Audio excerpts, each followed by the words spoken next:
भज हरे कृष्णा जप हरे कृष्णा, ले श्री हरि का नाम रे।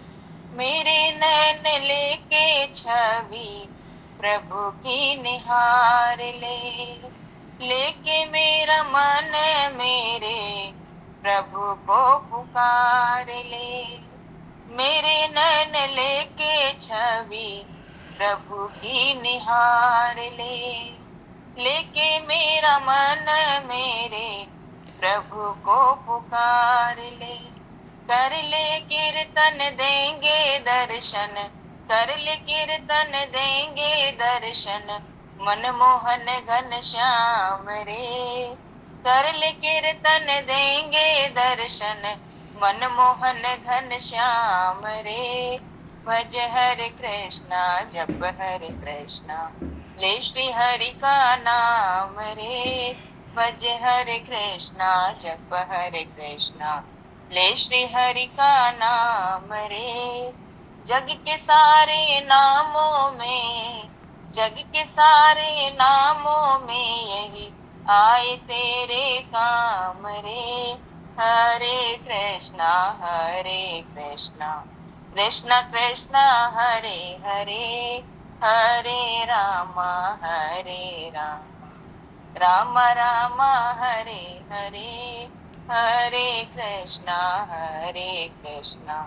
कृष्ण कृष्ण हरे हरे, हरे राम राम राम हरे हरे। भज हरे कृष्णा जप हरे कृष्णा, ले श्री हरि का नाम रे।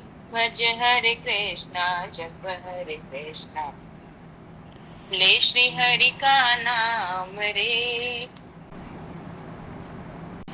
श्री राधे वर कृष्णचंद्र भगवान की जय। श्री गौरी शंकर भगवान की जय। श्री बांके बिहारीलाल की जय। श्री वृंदावन प्रेम धाम की जय। सब संतन की जय, सब भक्तन की जय, समस्त वैष्णवन की जय, समस्त पूर्वाचार्य चरणन की जय, समस्त संप्रदाचार्यन की जय। श्री सद्गुरुदेव भगवान की जय।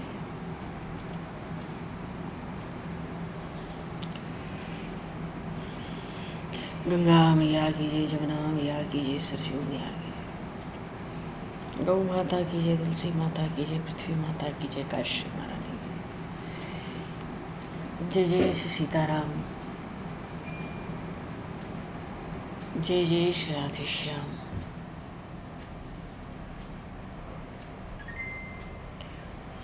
नमः पार्वती पते, हर हर महादेव।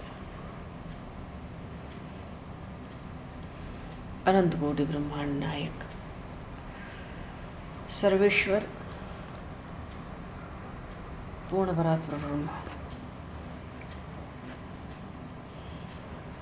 असंख्य कल्याण गुणगण निलय, भक्तवांक्षा कलत्तरु, शरणागत वत्सल, भक्त वत्सल, दीन बंधु दया सिंधु, भगवान श्री राधा माधव की असीम कृपा करुणा से श्रीमान जी महाराज की परम पावन भावमयी सन्निधि में, महापुरुषों की भावमयी उपस्थिति में एवं आप सभी श्रद्धालु भक्त वैष्णवों की मंगल सदिति में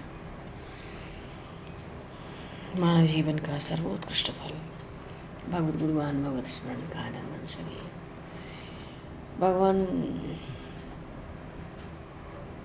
की सुंदर ललित मधुर कथाओं के माध्यम से प्राप्त करने जा रहे हैं। सर्वप्रथम आप सभी भक्तजनों के श्री चरणों में भगवत भाव से सादर वंदन, सादर नमन। आप सभी को यथा योग्य जय श्री राम, जय जय श्री राधे, हरि शरणम। जय हो भगवान, जय जय श्री राधे, जय हो। रथारूढ़ो गच्छन पथे, मिलित भूदेव पटलैः, स्तुति प्रादुर्भावम प्रतिपदम उपाकर्ण्य सदयः, दया सिंधुर बंधु सकल जगताम सिंधु सूतया। जगन्नाथ स्वामी नयन पथ गामी भवतु में। श्री जगन्नाथ महाप्रभु की जय। तो नील माधव श्री जगन्नाथ महाप्रभु के पावन रथ यात्रा का महामहोत्सव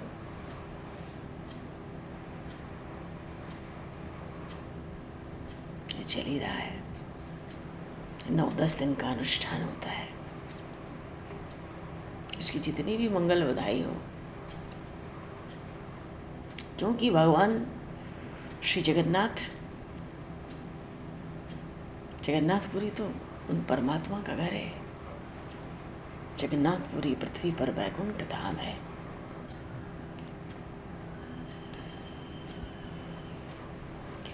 भगवान की लीला चरित्रों की कथाओं की महिमा हम सब पूर्व प्रसंग में श्रवण कर रहे थे। और भगवान की जो लीला कथा है, भाव भिन्न हर एक है अपनी अपनी रीत, अगुण सगुण अवतार वपु जाकी जहां प्रतीति। पर जीव को सदा भगवान की प्राप्ति के लिए ही संलग्न रहना चाहिए। तुलसी ममता राम सो और समता सब संसार।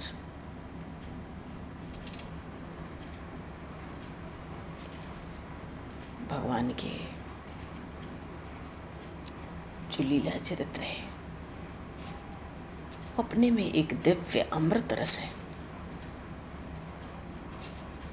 जिन हरि कथा सुनी नहीं कराना, श्रवण रंध्र दही भवन समाना।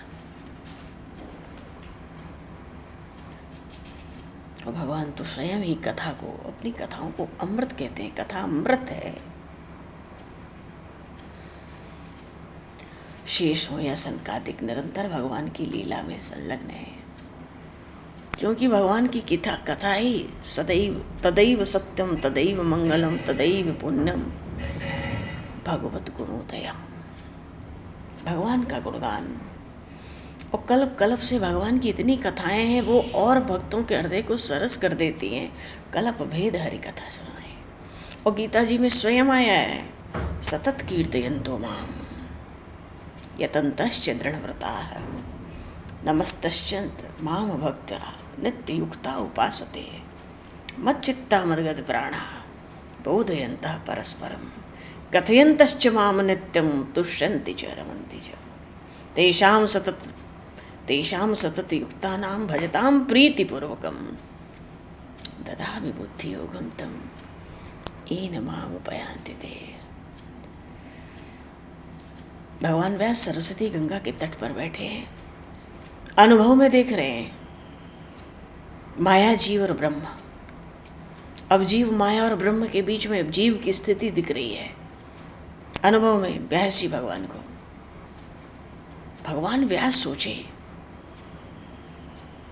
भाई ये जो जीव है, एक तो ये ब्रह्म और माया के बीच में ठीक है, पर ये जीव अपना मुंह तो माया की ओर कर रखा है, माया की ओर सन्मुख है, ब्रह्म से विमुख है, ब्रह्म की ओर पीठ कर रखा है। इसका उद्धार कैसे होगा? तो निष्कर्ष पर पहुंचे भगवान वेदव्यास, तब तक उद्धार नहीं होगा, तब तक कल्याण नहीं होगा। और वैसे भी जीवन अनादिकाल से माया में आसक्त है। जब ये भगवान के लीला चरित्रों को पढ़ेगा, सुनेगा, तभी लौटेगा, ब्रह्म की ओर लौटेगा। माया से जो सन्मुख है और परमात्मा से जो विमुख है, वो परमात्मा के सन्मुख हो जाएगा, माया की ओर उसकी पीठ हो जाएगी, कहते सुनते। और भगवान से जीव जब सन्मुख होता है तो सन्मुख हो ये जीव मई जमई जन्म कोटि अघनाशही तबही। कथा भगवान के श्रवण करने में कभी शंका नहीं करनी चाहिए। बड़े प्रेम, बड़े आदर से भगवान की कथाएं श्रवण करनी चाहिए।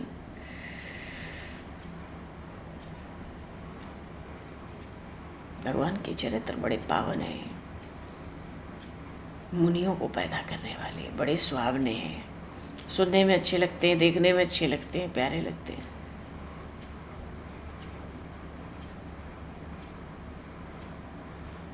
तो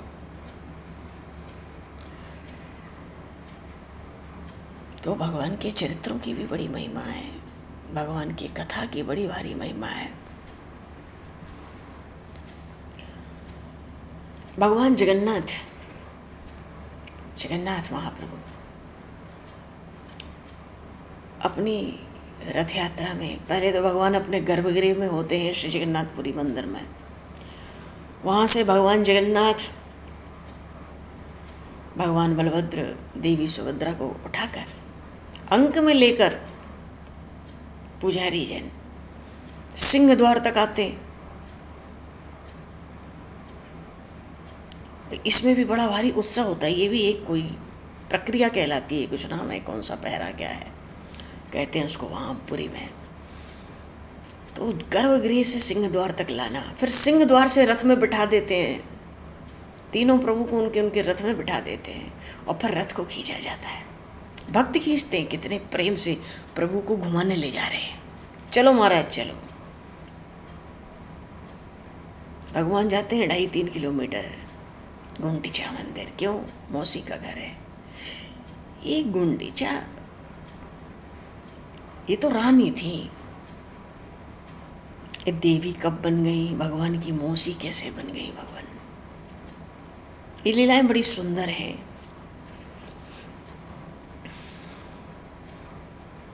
तो उस मंदिर में भगवान 9 दिन विराजमान रहते हैं और फिर अपने गर्भगृह में लौट आते हैं। वहाँ सेवा पूजा होती है वर्ष में 9 दिन। पर त्रिदेवों की मौसी कैसे बन गई, उनका भगवान बलभद्र देवी सुभद्रा भगवान जगन्नाथ से क्या संबंध है, क्या हो गया भाई, कैसे हो गया। वस्तुतः पुरी में रथ यात्रा की शुरुआत तो शुक्रवार को ही हो गई, 27 तारीख को, आषाढ़ मास का शुक्ल पक्ष द्वितीया तिथि।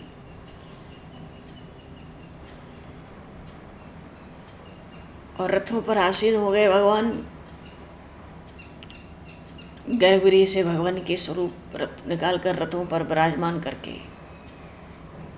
पांडी क्रिया ले जाते हैं। बड़े प्यार से, बड़ी श्रद्धा, अटूट श्रद्धा है वहाँ, अटूट निष्ठा, आस्था, बड़े भक्ति भाव से कंधों पे झुलाते झुलाते बाहर लाते हैं गर्भगृह से। और कैसी भीड़ होती है, लाखों की क्या पूछना है। पर जब रथ को हाथ से खींचकर गुंडीचा मंदिर ले जाया जाता है, वहाँ इसलिए ले जाया जाता है क्योंकि भगवान जगन्नाथ की मौसी का घर है, भगवान बलभद्र की मौसी का घर है, देवी सुभद्रा की मौसी का घर है। वस्तुतः आज जो उड़ीसा राज्य है, पहले इसको उत्कल कहते थे, वहाँ के राजा पहले थे इंद्रदुम्न और उनकी पत्नी, उनकी रानी जो थी, उनका नाम था गुंडीचा। जो भगवान जगन्नाथ हैं, पहले भी कथा हुई, वो नील माधव है। जगन्नाथ भगवान के नाम के आगे क्या लगाते हैं? नील माधव, श्री जगन्नाथ महाप्रभु। नील माधव क्यों? वैसे ही नीले नीले प्रकट हुए थे, चमकते हुए। कथा आई थी ना विश्व वसु की, वो ललिता विद्यापति, कैसे कैसे भगवान नीलांचल आए थे, विद्यापति घोड़े पर ले आए, तो वो कैसे एकदम नील मणि की तरह थे वो प्रभु।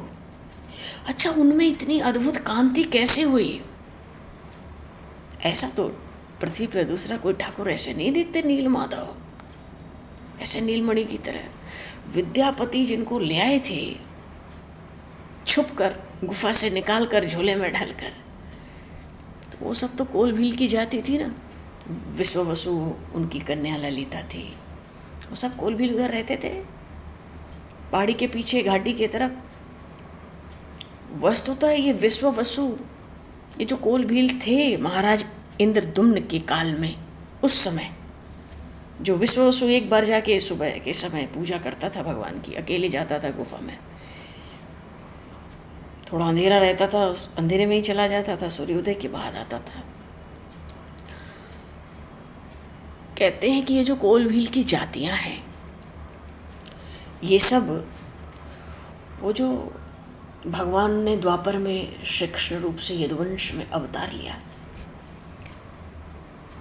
उन भगवान को प्रयाण काल में जिस जरा नाम के व्याध ने बाण मारा था, तो वहां के जो भगवान तो प्रयाण कर गए अपने भगवत धाम को, लेकिन वहां और जो कोल भील थे उन्होंने भगवान के कुछ अवशेष वहां पाए थे। भगवान तो पीपल के वृक्ष के नीचे बैठे थे उस समय, भगवान श्री कृष्ण अकेले। बोलिए श्री कृष्णचंद्र भगवान की जय। कुछ अवशेष पाए थे, तो वो जो नील माधव भगवान है ना, उनके अंदर उन्हीं भगवान के साक्षात भगवान श्री कृष्ण के कुछ अवशेष थे। क्यों? ये कोल भील की जातियों को ही मिले हुए थे, उनके पास थे, इसलिए वो भगवान नील माधव हुए श्री जगन्नाथ महाप्रभु।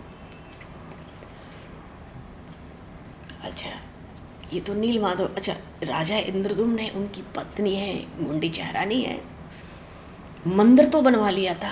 हम लोगों ने कथा श्रवण की थी कि मंदिर तो भगवान ने बनवा लिया था, इंद्रदुम्न ने बनवा लिया था, और ठाकुर जी भी आ गए, विद्यापति ले आए थे, पर प्राण प्रतिष्ठा नीलमा उनका नाम ही पड़ गया, क्योंकि वो नीलमणि की तरह चमचम आए थे। विद्यापति जो ले आए थे विश्व वसु के पास से, तो उनका एक नाम पड़ ही गया था, नील माधव। उनकी प्राण प्रतिष्ठा का प्रश्न हुआ कि भाई इतना बड़ा मंदिर बना है कई वर्षों में, और इतने मुश्किल से ठाकुर जी आ गए और सब प्रसन्न हैं, सब खुश हैं, आनंद में हैं, तो प्राण प्रतिष्ठा होनी चाहिए। तो बिना प्राण प्रतिष्ठा के कैसे स्थापित करेंगे? उसकी भी पूरी रीति होती है भाई, पूरा अनुष्ठान होता है, वो भी एक पूजन होता है बड़ा। तो इस कार्य के लिए योग्य ब्राह्मण कौन होगा, इस बात पर विचार होने लगा राजा इंद्रदुम्न की सभा में। उतने में भाई देवर्षि नारद उत्कल पहुंच गए, उड़ीसा प्रांत में। महाराज इंद्रदुम्न ने देवर्षि नारद का खूब आदर सत्कार पूजन किया, पीछे उनसे निवेदन किया, महाराज हमारे पास एक नील माधव भगवान है, उनकी प्राण प्रतिष्ठा होनी है। मैं तो सोचता हूँ बड़े मौके पे आप आए हो, आप ही पुरोहित बन जाओ प्राण प्रतिष्ठा के लिए। देवर्षि नारद ने कहा, अरे इस दिव्य विग्रह की प्राण प्रतिष्ठा तो स्वयं जगत पिता कमलासन पर विराजमान ब्रह्मा जी को ही करनी चाहिए, इसलिए आप मेरे साथ चलो। कहाँ? ब्रह्मलोक। उनको आमंत्रण तो दो चल के, तो वो जरूर आएंगे। ये ब्रह्मा जी कह रहे हैं, देवर्षि नारद कह रहे हैं, ये ब्रह्मपुत्र हैं, ब्रह्मा जी के पुत्र हैं स्वयं देवर्षि नारद, तो आप चले मेरे साथ ब्रह्मलोक, और वो निमंत्रण दें तो वो जरूर आएंगे। राजा को बड़ा हर्ष हो गया, तैयार हो गए राजा। अब ब्रह्मा जी को निमंत्रण देने जाना है, तो देवर्षि के साथ चलने के लिए बार बार कहने लगे, महाराज चलो अब जल्दी करो, काय बात की देरी है। देवर्षि नारद ने कहा, राजन क्या आपने ठीक से विचार कर लिया है कि आप चलना चाहते हैं मेरे साथ?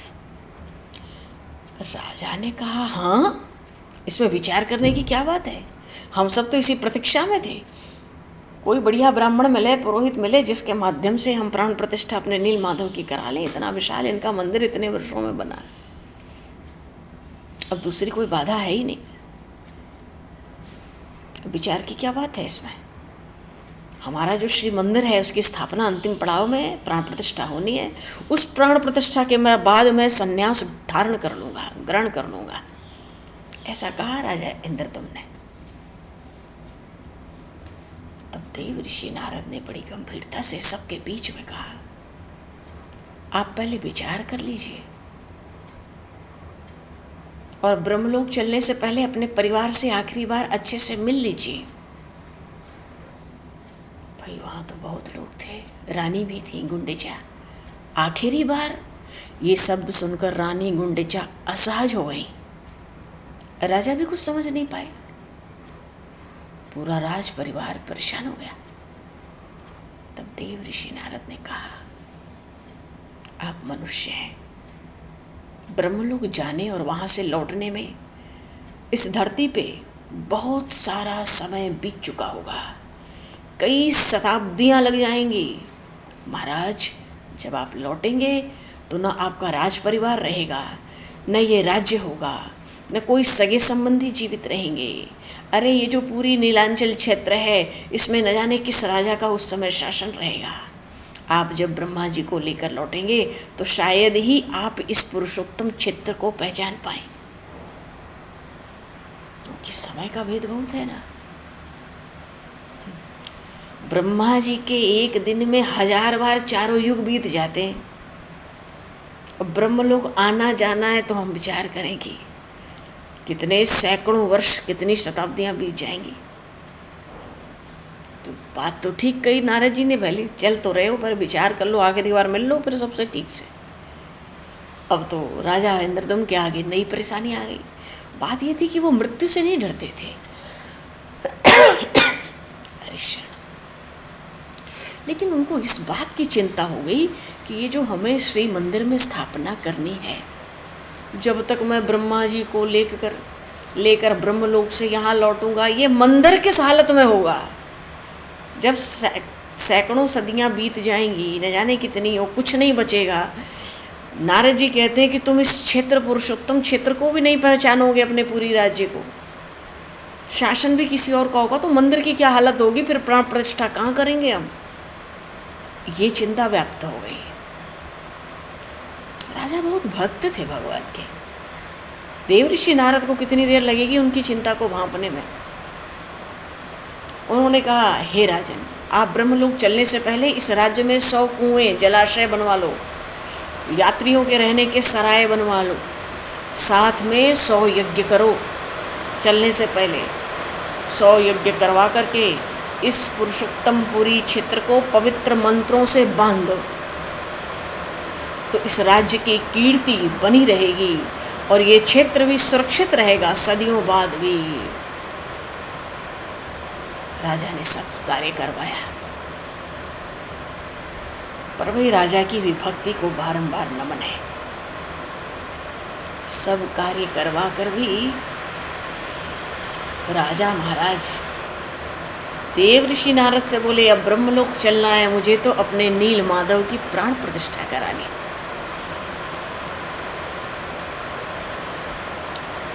जब राजा तैयार हो गए और चलने की तैयारी होने लगी ब्रह्मलोक, ये नीलांचल जगन्नाथपुरी की बात है, तो उनकी जो रानी थी, महारानी, उनकी पत्नी गुंटीचा,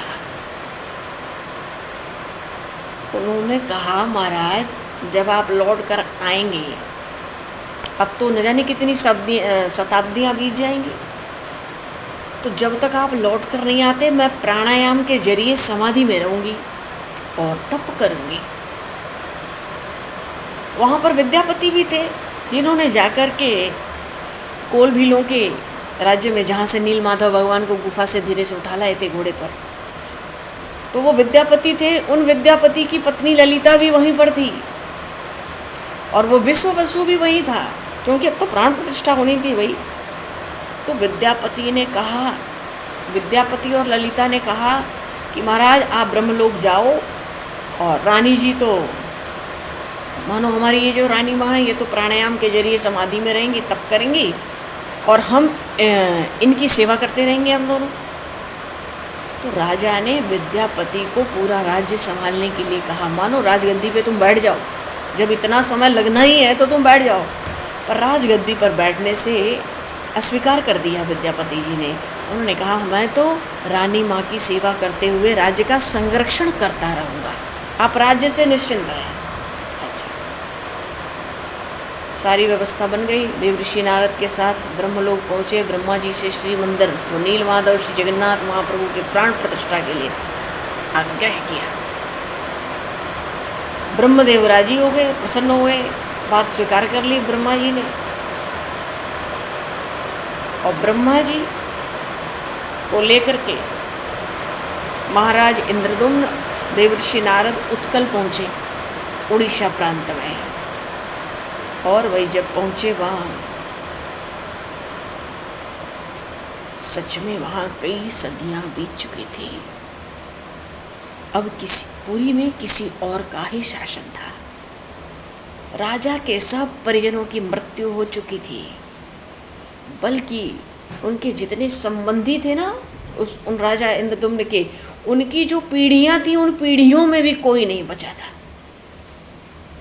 और वो जो श्री मंदिर था, समय की परतों के साथ वो रेत के नीचे समंदर के किनारे दब चुका था पूरा मंदिर, और सदियों तक वो रेत में ही था जगन्नाथपुरी का मंदिर।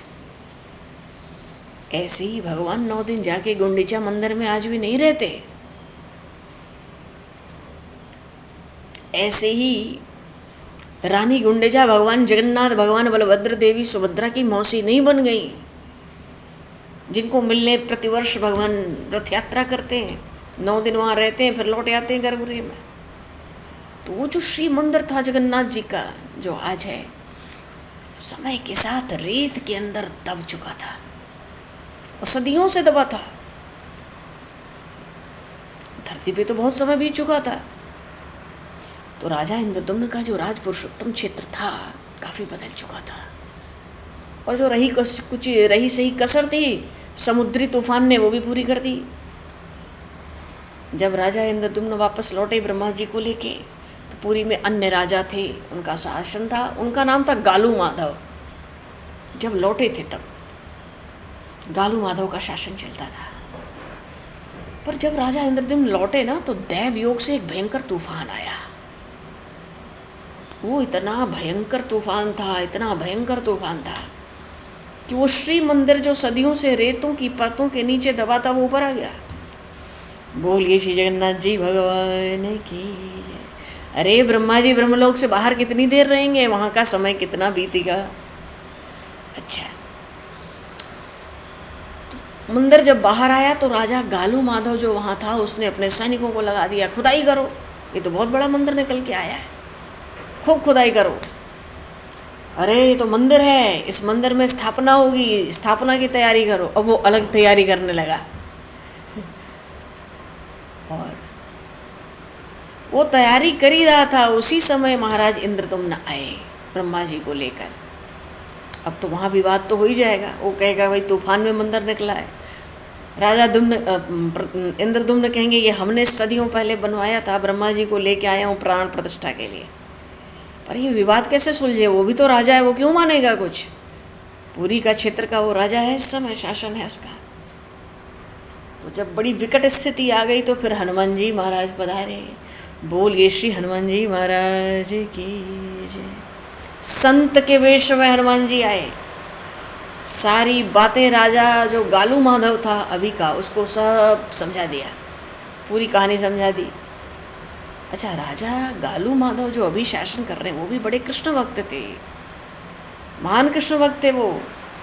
अब संत वेश में हनुमान जी ने उनसे कहा कि देखो राजा, तुम तो भक्त हो भगवान कृष्ण के, अगर ये राजा सत्य बोल रहा है तो इससे तुम क्यों नहीं कहते कि इस मंदिर का गर्भगृह का द्वार खोज के दिखावे। अगर ये इस मंदिर को बनवाया है और जानता है, क्योंकि ये बात सच्ची थी कि जो राजा गालू माधव अभी था, उसके सैनिक, उसके कारीगर अभी तक उस मंदिर के गर्भगृह के मार्ग को भी खोज नहीं पाए थे। ये बात गालू माधव को बढ़िया लगी, क्यों, भक्त था भगवान का। उसने राजा इंद्रदुम्न से कहा हनुमान जी की बात, अब उसको पता नहीं है हनुमान जी है, पर संत के वेश में हनुमान जी महाराज थे। उसको लगा कि भाई ये संत आए हैं मौके पर, जो कह रहे हैं वो बिल्कुल ठीक कह रहे हैं। हम तो बहुत समय से पता कर रहे हैं, हमें तो नहीं पता चला, इसी से पूछो। तो उस राजा ने राजा इंद्रदुम्न से पूछा कि आपने मंदिर बनवाया है सदियों पर, अब इन बातों पर कौन विश्वास करेगा। आज के भी दिन कोई नहीं करेगा, कोई आके कहे तो कि न जाने कितने 100 वर्ष पूर्व हमने ये बनवाया था। चलो, तो उसने कहा कि आपने बनवाया था, तो जरा इस मंदिर का जो गर्भगृह है उसका रास्ता खोज के बता दीजिए।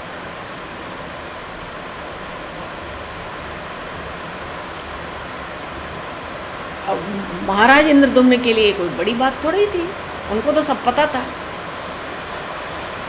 थोड़ी ही देर में गर्भगृह का मार्ग सामने आ गया, चारों ओर नील माधव का नीला प्रकाश फैल गया। बोलिए श्री महाप्रभु जगन्नाथ जी भगवान की। इसलिए जगन्नाथ भगवान का पूरा नाम क्या है? नील माधव महाप्रभु श्री जगन्नाथ। पूरा नील माधव का नीला प्रकाश फैल गया और मंदिर अपनी पूर्णता के साथ सबके सामने मानो प्रकट हुआ। ये तो बात हुई राजा इंद्रदुम्न की। और रानी गुंडेचा, जब रानी गुंडेचा को अपने पति के लौटने का एहसास हुआ तो वो समाधि से उठी और जब उन्होंने आँख खोला, आँख खोलते ही सामने एक युवा दंपति हाथ जोड़कर खड़े थे। रानी ने उनसे उनका परिचय पूछते हुए कहा कि क्या तुम विद्यापति और ललिता के बेटे बहू हो? क्योंकि जब रानी बैठी थी तो वही दोनों कहते थे हम लोग रानी माँ की सेवा करेंगे, राज्य भी संभालेंगे। तो रानी गुंडेचा को लगा जब वो प्राणायाम की समाधि से उठी तो वो मर गए होंगे, बहुत समय बीत गया, उनके बेटे बहू होंगे, क्योंकि वो युवा भी थे दोनों। तो सामने जो दंपति खड़ा था हाथ जोड़कर, पति पत्नी, वो कहते नहीं नहीं, वे तो हमारे बहुत पुराने पूर्वज थे, हम तो कई पीढ़ियों से आपको अपनी देवी मानकर पूजते आ रहे हैं और ये तो अब हमारे कुल की बड़ी पुरानी परंपरा बन गई है। आप ही हमारे कुल की, हमारे क्षेत्र की देवी हैं और हमें पूरा विश्वास है कि आपके ही कारण हमारा ये जो पूरी क्षेत्र है इसमें कभी कोई आपदा संकट नहीं आया। इसलिए हम नियम से, जो भी यहाँ राजा शासन करता है अपनी रानी के साथ, नियम से आपकी पूजा करता चला रहा है सदियों से। तब रानी गुंडेचा ने कहा नहीं नहीं बच्चों, मैं कोई देवी नहीं हूँ, हाँ तुम्हारी पूर्वज जरूर हूँ। तुम मुझे समंदर के तट पर श्री मंदिर में ले चलो।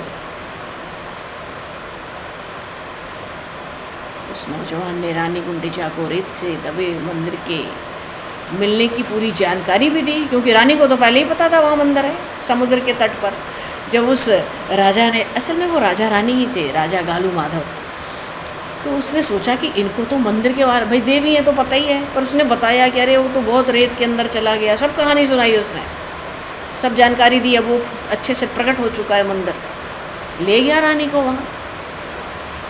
राजा इंद्रदुम्न और उनकी रानी गुंडेचा का वहाँ फिर से एक बार मिलन हुआ और रानी गुंडेचा की बात सुनकर, वो राजा गालू माधव थे, उनको भी सब बातों पे अब पूरा भरोसा हुआ। क्यों? देवी की तरह पूछते थे, भाई वो तो जड़वत बैठी थी समाधि, उसको क्या पता, तो साक्षात देवी हैं, हमारे क्षेत्र की है, पूजा करो रोज, सदियों से कर आ रहे थे राजा लोग पीढ़ियों से। अब उसको पूरा भरोसा हो गया कि ये राजा इंद्रदुम्न ठीक कहते हैं, सदियों पहले ये यहाँ के राजा थे और ये शरीर से ये ब्रह्मलोक चले गए थे। और फिर राजा ने 100 कुएँ बनवाए थे, जलाशय, लोगों के रहने की जगह बनवाई थी, सबके अवशेष मिले। इसीलिए देव ऋषि नारद ने 100 कुएँ बनवाए कि कुछ तो अवशेष मिलेगा सदियों बाद। कहते हैं ना भाई ये फलाना, ये कुआं तो 300 वर्ष पुराना है, ये सराय का क्या पता किसको, अब जो खंडार दिख रही है कब की है। अवशेष मिले, प्रमाणित हो गया कि हाँ। तो जब सब पता चल गया, राजा इंद्रदुम्न की कीर्ति का पूरा पता चल गया राजा गालू माधव को, उसने खुद को राजा इंद्रदुम्न की शरण में सौंप दिया और उनसे भगवान श्री कृष्ण की भक्ति को पाने की प्रार्थना की। सारी बातें सामने आई तो मंदिर की प्राण प्रतिष्ठा हुई ब्रह्मा जी के द्वारा। ब्रह्मा जी ने एक यज्ञ कराकर रानी गुंडेचा और राजा इंद्रदुम्न के हाथों ही जगन्नाथ भगवान की प्राण प्रतिष्ठा कराई।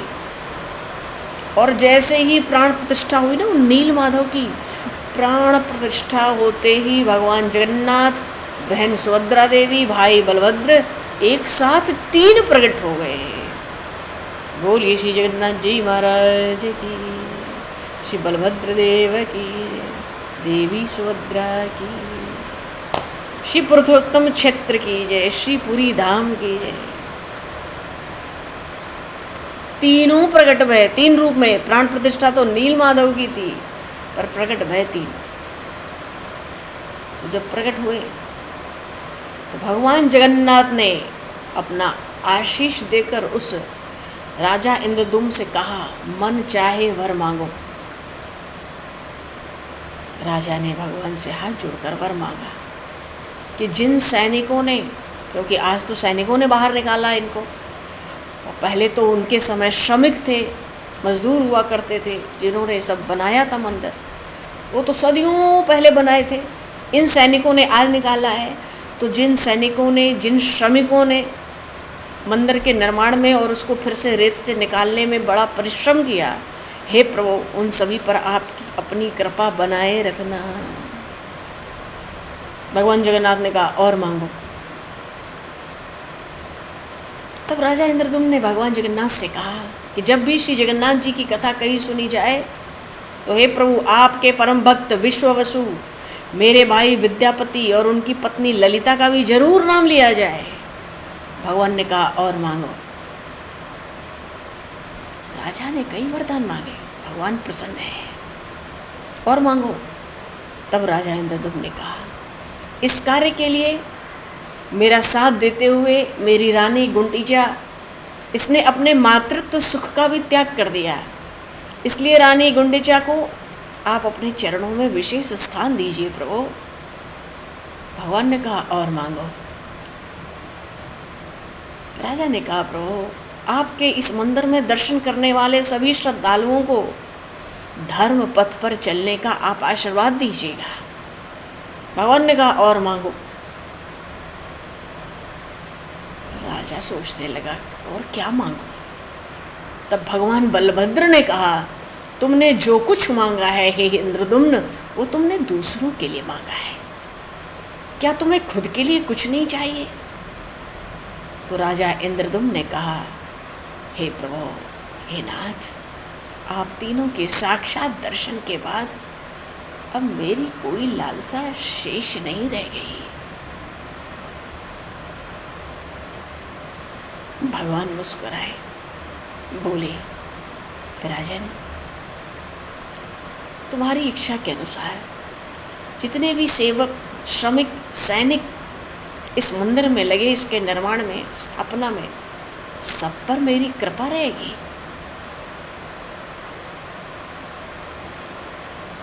तो कृपा भगवान ने कैसे की?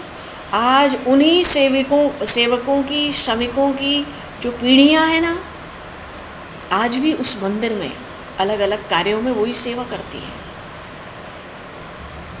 और पुजारी कौन है? वो विश्ववसु, ललिता और विद्यापति के जो वंशज हैं, आज भी भगवान कहते हैं वही मुख्य पुजारी होंगे।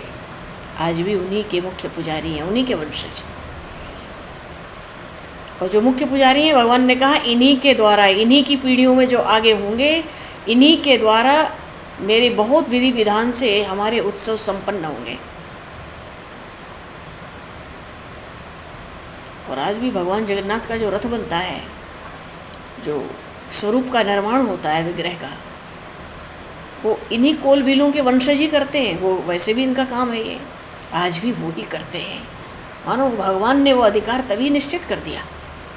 रही बात रानी गुंडीचा की, जिसने मातृत्व सुख का भी त्याग किया, इस मंदिर की स्थापना में भगवान रानी गुंडीचा की ओर मुड़े भगवान जगन्नाथ और कहते हैं, आपने माँ की तरह मेरी प्रतीक्षा की है, समाधि लगाकर सदियों तक आप मेरी माता जैसी हैं, इसलिए आपको देवी का ही स्वरूप प्राप्त होगा, माँ जैसी देवी का। इसलिए आज से आप मेरी मौसी गुंडीचा देवी हो गई। मैं वर्ष में एक बार जरूर आपसे मिलने आऊँगा। जिस स्थान पर आपने तपस्या की थी, वो स्थान अब मेरी मौसी गुंडीचा का मंदिर होगा और उसको देवी पीठ के तौर पर मान्यता रहेगी। हम तीनों भाई बहन आपके पास आया करेंगे। संसार आने वाले समय में इसको रथ यात्रा के तौर पर जानेगा। और हाँ, पुरी का जो भी राजा होगा, रथ यात्रा के मार्ग को आगे आगे सोने के झाड़ू से बुहारेगा, उसको सौभाग्य मिलेगा उस राजा को। तो इस राजा के जो वंशज होंगे उनको ये सौभाग्य देता। तो मार्ग जो बुहारा जाता उसको छेरा पहरा कहते हैं, प्रथा है। इस तरह भगवान ने राजा इंद्रद्युम्न, रानी गुंडिचा, विद्यापति, ललिता, विश्ववसु, और उस समय जो राजा थे, तत्कालीन राजा थे पुरी के, राजा गालू माधव, उन सब के साथ सभी दर्शन करने वाले श्रद्धालुओं को वरदान दे दिया। इसी के बाद से भगवान जगन्नाथपुरी भगवान का घर और धरती पर नारायण का बैकुंठ बना। पुरी के श्री मंदिर में आज भी विद्यापति, ललिता और विश्ववसु के वंशज ही पूजा करते आ रहे हैं। इसके अलावा अन्य जो सेवा के कार्य हैं वो सभी वही श्रमिक और कारीगर थे, उन्हीं के वंशज कर रहे हैं जिन्होंने मंदिर का उस समय निर्माण किया था। जेठ की पूर्णिमा के दिन भगवान का प्रागट्य हुआ, भगवान का स्नान हुआ, स्नान पूर्णिमा कहलाती है। 15 दिन भगवान ने विश्राम किया, फिर गर्भगृह से बाहर आए, सिंह द्वार तक लाए गए, उसके बाद रथ यात्रा में पधराए गए। भक्तों ने रथ यात्रा खींची और गुंडीचा मंदिर ले गए। वहाँ भगवान 9 दिन मौसी के घर में रहकर फिर 10वें दिन अपने गर्भगृह में लौट आते हैं। इसलिए गुंडीचा भी तीर्थ हो गया, शक्तिपीठ के बराबर मान्यता है, पर अपने में एक बड़ा भारी तीर्थ हो गया हमारा। बोलिए श्री भक्तवत्सल भगवान की, श्री जगन्नाथ महाप्रभु की जय।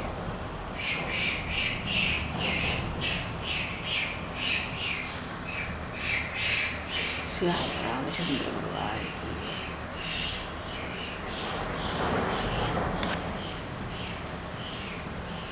श्री गौरी शंकर भगवान की जय, श्री हनुमान जी महाराज की जय, सब संतन की जय, सब भक्तन की जय, सब गुरुदेव भगवान की जय।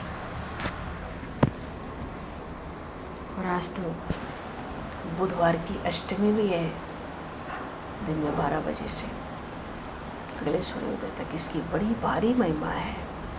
इसमें सत्कर्मों का ऐसा फल होता है मानो सूर्य ग्रहण का काल हो।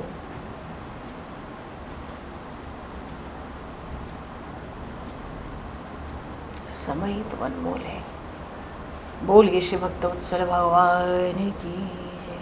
इतना पवित्र काल चल रहा है आज।